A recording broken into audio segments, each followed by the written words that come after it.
Shabbat Shalom.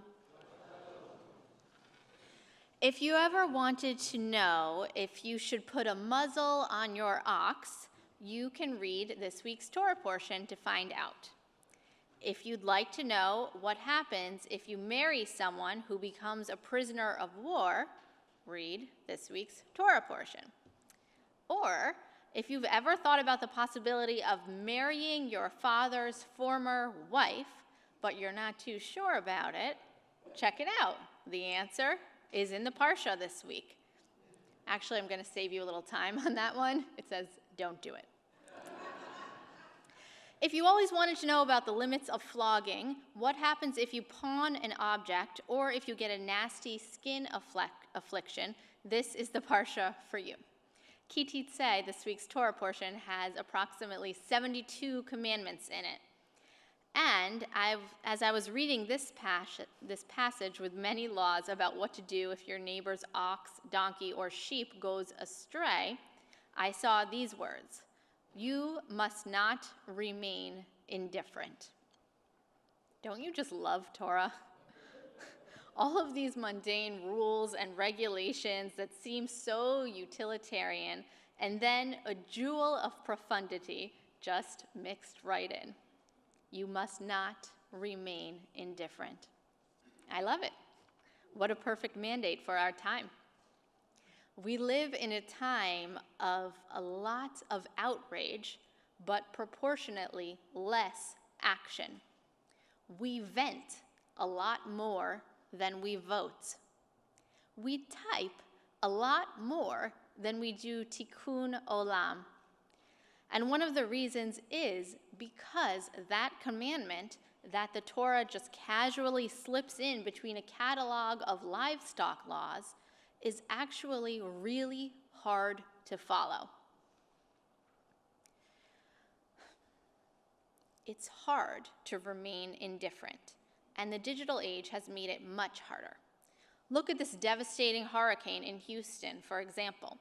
If we took a survey in our community of about how many of us read articles or felt badly about the situation, I submit the outcome would be nearly 100%. But if we did a survey about how many people donated money or needed supplies to the cause, the number would be much lower. Seeing endless digital images fills us with compassion for those suffering, real compassion. So much so that it's as if we feel that we fulfilled our moral obligation to the crisis because we feel horrible and closely connected. But besides feeling the feelings, we've done maybe very little or maybe just not as much as we could do. That's the danger of indifference. It creeps in. Even when you're being a good person, even when your emotions are in the right place, indifference is the obstacle that prevents action. Imagine if our biblical characters acted like we often do. Instead of rising up and killing the Egyptian taskmaster, imagine if Moses just felt really badly that the Egyptian was beating an Israelite, but did nothing. Imagine if Leah just really wanted to marry Jacob, but never finagled herself in there. The 12 tribes would never have happened. And Abraham, he didn't actually get up and go from his homeland to a land that God showed him. What if he just contemplated the notion of a journey? How different might our story be?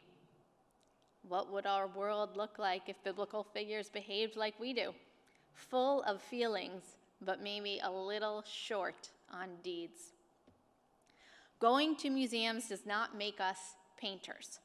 Listening to the Philharmonic does not make us musicians.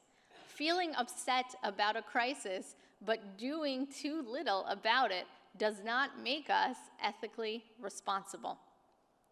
Our duty as Jews is not to remain indifferent, and the litmus test for indifference is action.